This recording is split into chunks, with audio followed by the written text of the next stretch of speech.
Hello friends, today my topic is cash flow statement. Cash flow statement, how to prepare cash flow statement and what is cash flow statement. Cash flow statement होता क्या है और कैसे इसको prepare किया जाता है, कुछ हम आपको बेसिक चीज़ें बताने वाले हैं जिससे आप इजी वे में क्वेश्चन अपनी प्रैक्टिकल प्रॉब्लम को सॉल्व कर पाएंगे। तो सबसे फर्स्ट पॉइंट है, it is prepared as per accounting standard third. जो हमारा कैश फ्लो स्टेटमेंट प्रिपेयर किया जाता है वो हमारे अकाउंटिंग स्टैंडर्ड थर्ड रिवाइज। सबसे इसमें आता है फिर meaning of cash flow statement होता क्या है। तो meaning of cash flow statement, cash flow statement is a statement which show the inflow and outflow of cash. तो कैश फ्लो स्टेटमेंट जो बिजनेस में हमारा cash flow statement inflow and outflow होता क्या है। तो इनफ्लो एंड आउटफ्लो का मतलब ये है कि हमारे पास कितना पैसा आया और कितना पैसा गया। अब कैसे पैसा आएगा और कैसे आउटफ्लो होगा, जैसे हम लोग सबसे पहले क्या करते हैं कि अगर हमने माल को सेल किया तो हमारा इनफ्लो होगा, और अगर हम गुड्स को या रॉ मटेरियल्स या प्रोडक्ट को परचेज करेंगे तो हमारा आउटफ्लो होगा। And of a cash and cash equivalent of a business during an accounting period.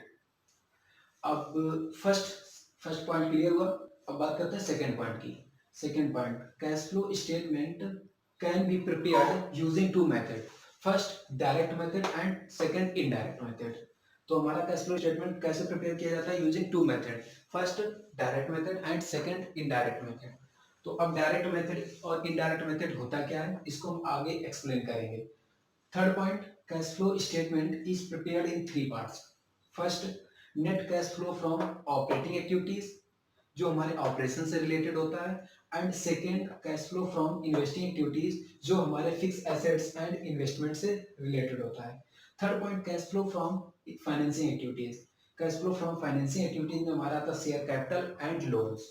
तो बात करते हैं कैश फ्लो स्टेटमेंट में कैटेगरीज ऑफ कैश फ्लो। जो हमारी कैश फ्लो स्टेटमेंट में तीन कैटेगरीज होती हैं। सबसे पहली ऑपरेटिंग एक्टिविटीज, जो हमने आपको पहले बता चुके हैं, operating activities, investing activities and third हमारी फाइनेंसिंग एक्टिविटीज। सबसे पहले आती है कि जो हमारी फर्स्ट है ऑपरेटिंग एक्टिविटीज। ऑपरेटिंग एक्टिविटीज में क्या होता है, तो इस पे operating, these are principal main revenue generating activities of enterprises. हमारा ऑपरेटिंग एक्टिविटीज जो मेन रेवेन्यू जनरेट करता है, जिसका हम लोग मेन बिजनेस करते हैं, उसको बोलते हैं operating activities. And second, investing activities. Investing activities में क्या होता है, includes purchase and sale of long term assets and investment other than cash equivalents. Investing activities में क्या होता है कि हम लोग कोई भी एसेट्स खरीदते हैं या इन्वेस्टमेंट परचेज करते हैं, इन्वेस्टमेंट एंड उसको सेल करते हैं, वो हमारा सारा किसमें आएगा, इन्वेस्टिंग एक्टिविटीज में। And third point, financing activities. अब फाइनेंसिंग एक्टिविटीज से पता चलता है कि हमारे फाइनेंशियली मतलब financing activities which result in change in size composition of capital and borrowings. जो हमारा फाइनेंसिंग एक्टिविटीज में आता है वो हमारी कैपिटल एंड बोरोइंग मतलब लायबिलिटीज। बात करते हैं हमारी जो सबसे फर्स्ट है, हमारी मेन रेवेन्यू जनरेटिंग एक्टिविटीज जो थी वो ऑपरेटिंग एक्टिविटीज। अब बात करते हैं कि ऑपरेटिंग एक्टिविटीज में इनफ्लो एंड आउटफ्लो कैसे होता है। तो हमारा जो ऑपरेटिंग एक्टिविटीज में कैसा, अब देखो हम यहाँ पे कैश की बात करेंगे ना कि क्रेडिट की। तो एंड सबसे first point, cash inflow and cash outflow. तो कैश इनफ्लो में क्या होता है, कैश सेल्स। जब हम लोग कैश में कोई माल को सेल्स करेंगे, गुड्स को सोल्ड करेंगे, तो उससे जो पैसा आएगा उसको लोग इनफ्लो में रखेंगे, cash sales. And second, cash received from debtors. अब डेटर्स क्या होंगे, डेटर्स हमारे लिए एसेट्स होते हैं, जो करंट एसेट्स। डेटर्स कैसे बनते हैं, जो हम लोग क्रेडिट पे सेल्स किया होता है, तो आज नहीं तो वो 2 महीने बाद या जो पैसा रिसीव होगा वो कैश में रिसीव होगा, तो उसको लिखेंगे cash received from debtors. And third, commission and fees received. अगर हमको कोई कमीशन या फीस रिसीव्ड हुई है तो उसको हम लोग इनफ्लो में दिखाएंगे। एंड लास्ट पॉइंट है हमारा रॉयल्टी रिसीव्ड। इसके बाद बात करते हैं हम लोग ऑपरेटिंग एक्टिविटीज में कि कैश हमारा आउटफ्लो कैसे होगा। तो सबसे पहला कैश परचेज ऑफ गुड्स। जब हम लोग गुड्स को परचेज करेंगे तो हमारा कैश आउटफ्लो होगा। And second, payment to creditors. अब क्रेडिटर्स, हमने क्रेडिट पे गुड्स लिया है तो आज नहीं तो कल उसको हमको पेमेंट करना है। जब पेमेंट करेंगे तो होगा हमारा payment to creditors. And third, payment of wages. And fourth point है जो payment of income tax. Payment of income tax को अभी हम आगे एक्सप्लेन करेंगे अच्छे से। अब सेकंड आती है हमारी इन्वेस्टिंग एक्टिविटीज। अब इन्वेस्टिंग एक्टिविटीज क्या होती है, हमने बताया था इन्वेस्टिंग एक्टिविटीज हमारी एसेट्स से रिलेटेड होती है, fix assets. Fix assets and investment. तो अब इसमें बताया गया कि इन्वेस्टिंग एक्टिविटीज में कैसे इनफ्लो होगा एंड कैसे आउटफ्लो होगा। तो सबसे पहले हम बात करते हैं cash inflow, sale of fixed assets. अगर हम किसी एसेट्स को सेल करेंगे तो हमारे पास पैसा आएगा, मतलब इनफ्लो होगा। And second sale of investment, अगर हमने इन्वेस्टमेंट अपने सेल करते हैं।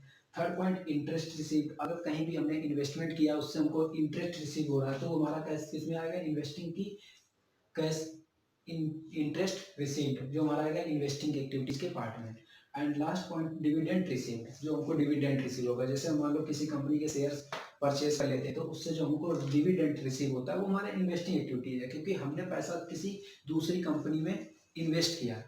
दैट्स इन्वेस्टिंग एक्टिविटीज, जो हमारा डिविडेंड रिसीव्ड होगा। एंड आउटफ्लो, अब इन्वेस्टिंग एक्टिविटीज में बात करते हैं कि आउटफ्लो कैसे होगा। तो सबसे पहला है कि परचेज ऑफ फिक्स एसेट्स, अगर हम किसी फिक्स एसेट्स को परचेज करते हैं तो उसमें हमारा आउटफ्लो होगा। And second purchase of investment, अगर हम कहीं भी पैसा इन्वेस्टमेंट करते हैं या किसी के शेयर्स परचेज करते हैं तो वो हमारा आएगा परचेज ऑफ इन्वेस्टमेंट में। अब हम बात करते हैं फाइनेंसिंग एक्टिविटीज। फाइनेंसिंग एक्टिविटीज में कैश इनफ्लो एंड आउटफ्लो कैसे होगा। तो सबसे पहले कैश इनफ्लो कैसे होगा, इशू ऑफ शेयर्स, जब हम अपनी कंपनी के शेयर्स इशू करेंगे तो हमारे पास इनफ्लो होगा, जिसको हम लोग इनफ्लो में दिखाएंगे। And second issue of debentures, जो अपनी कंपनी के डिवेंचर इशू करेंगे। या proceeds from long term loans, अगर हम लॉन्ग टर्म लोन्स लेते हैं। एंड प्रोसीड्स फ्रॉम बोरोइंग्स, अब देखो यहाँ पे बात करते हैं कि हमको ये मतलब नहीं कि हम डिवेंचर ले रहे हैं या लोन ले रहे हैं, हमको बस ये देखना है कितना पैसा इनफ्लो हो रहा है एंड कितना आउटफ्लो हो रहा है। अब बात करते हैं आउटफ्लो। तो आउटफ्लो में क्या होगा, रिडम्पशन ऑफ शेयर्स, जब हम शेयर्स का रिडम्पशन करेंगे तो हमारा आउटफ्लो होगा। And redemption of debentures, debentures का रिडम्पशन करते हैं। And third payment of loans, अगर हम किसी लोन का पेमेंट करते हैं, किसी से मैंने किसी कंपनी से या कहीं से बैंक से लोन ले रखा है तो उसको क्या करेंगे, पेमेंट करेंगे तो हमारा आउटफ्लो होगा, हमारे पास से पैसा जाएगा। And dividend paid on equity shares and preference shares, अगर हम जो अपने शेयर्स मैंने बताया था इनफ्लो में कि शेयर्स इशू करेंगे एंड डिवेंचर इशू करेंगे, तो उन पे जब हम शेयर्स इशू करते हैं, डिवेंचर इशू करते हैं तो हमको उस पर डिविडेंड भी देना पड़ता है, जो हम लोग आउटफ्लो में दिखाएंगे, dividend paid on equity shares and preference shares. Last है हमारा interest paid on loans and debentures, अगर हम अपने जो हमने लोन लिया है और डिवेंचर उस पर अगर इंटरेस्ट पे करते हैं तो हमारा आएगा interest paid on loans and debentures. आपने बताया था ऑपरेटिंग एक्टिविटीज में कि हमारा आउटफ्लो होता है ऑपरेटिंग एक्टिविटीज में इनकम टैक्स पेमेंट। अब देखो अगर हमारे पास इनकम होगी बिजनेस में तो हमको टैक्स भी पे करना पड़ेगा। अब बात करते हैं कि हमारी एक्टिविटीज तो तीन है, टैक्स पे किस एक्टिविटीज से करेंगे। तो हमने उसके लिए आपको बताया है, if nature of tax is not specified then it is assumed that tax is paid on income generated from operating activities.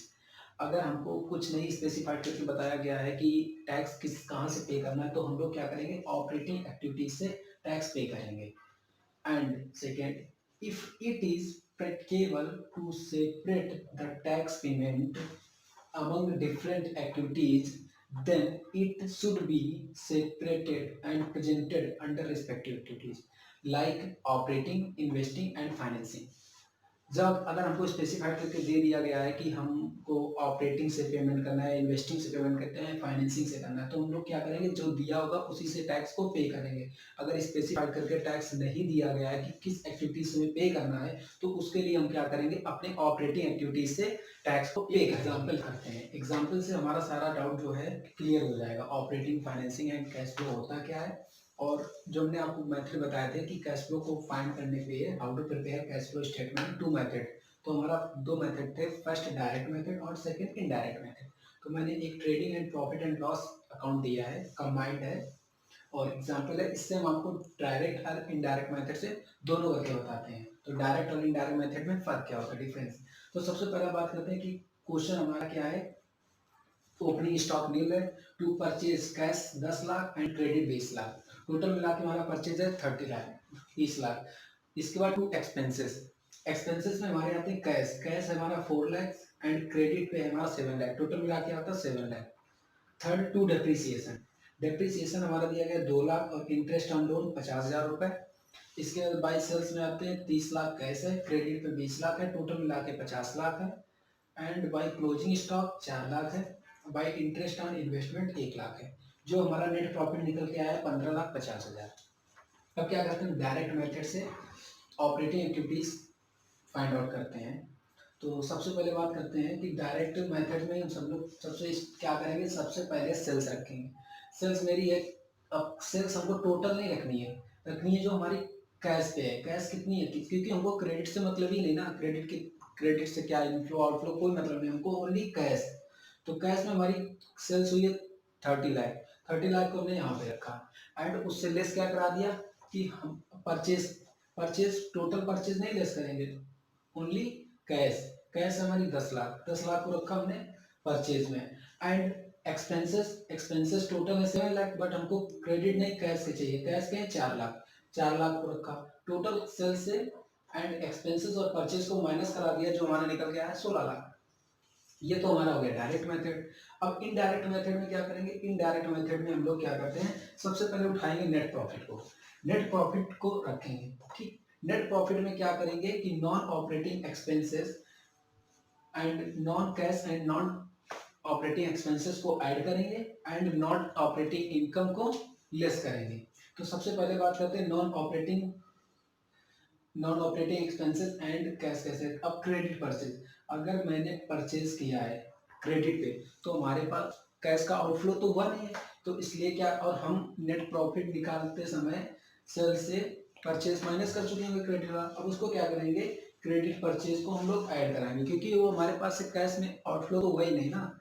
And second, outstanding expenses, जो एक्सपेंसेस मान के हमने नेट प्रॉफिट से लेस करा दिया होगा, अब क्या करेंगे, उसको ऐड करेंगे, क्योंकि अभी ऑपरेट आउटस्टैंडिंग है, अभी बकाया, हमको पैसे भी उसके हमने एक्सपेंसेस के दिए नहीं, तो हमारे पास से इनफ्लो तो हुआ नहीं, तो उसको क्या करेंगे, ऐड कराएंगे 3 लाख। एंड डेप्रिसिएशन, अब डेप्रिसिएशन क्या हुआ, डेप्रिसिएशन तो हमारा कोई कैश में तो इनफ्लो हुआ नहीं है, और हमारे ये ऑपरेटिंग का पार्ट भी नहीं है। डेप्रिसिएशन चार्ज होता है इन्वेस्टिंग एक्टिविटीज पे, और डेप्रिसिएशन कहाँ जाएगा, इन्वेस्टिंग एक्टिविटीज में, तो हम लोग इसको क्या करेंगे, ऐड करा लेंगे 2 लाख रुपए। एंड लास्ट पॉइंट है इंटरेस्ट ऑन लोन। लोन, अब लोन पे मैंने इंटरेस्ट दिया है, तो उसमें क्या किया गया ट्रेडिंग एनपीएल में, कि इंटरेस्ट मान के इसको जीपी से लेस करा दिया होगा, जो एनपी निकल के आ गया था। तो अब क्या करेंगे, इंटरेस्ट ऑन लोन जो है हमारा, वो फाइनेंसिंग का पार्ट है, तो हम लोग ऑपरेटिंग में क्यों उसको लेस करें, तो हम क्या करेंगे, यहाँ पे ऐड कर लेंगे interest on loan 50,000।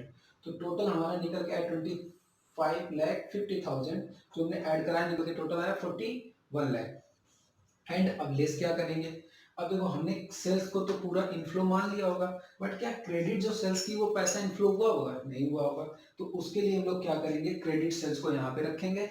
And investment on interest on investment, जो हम लोग इन्वेस्टमेंट पे इंटरेस्ट मिला होगा, तो वो हमारा ऑपरेटिंग का तो पार्ट है नहीं, इनकम, वो क्या है, इन्वेस्टिंग का, तो इसको हम यहाँ से क्या करेंगे, लेस कर देंगे, ये हमारा नॉन कैश आइटम्स है। एंड थर्ड पॉइंट आता है क्लोजिंग स्टॉक। क्लोजिंग स्टॉक उसको भी लेस करा देंगे, क्योंकि क्लोजिंग स्टॉक अभी हमारे पास स्टॉक है, सेल नहीं हुआ, जो उससे हमको इनफ्लो हो गया, तो उसको क्या करेंगे, लेस करा देंगे। टोटल आया 25 लाख, 41 लाख से 25 लाख माइनस करा दे 16 लाख। अब देखो डायरेक्ट मेथड या इनडायरेक्ट मेथड, आंसर हमारा सेम आया।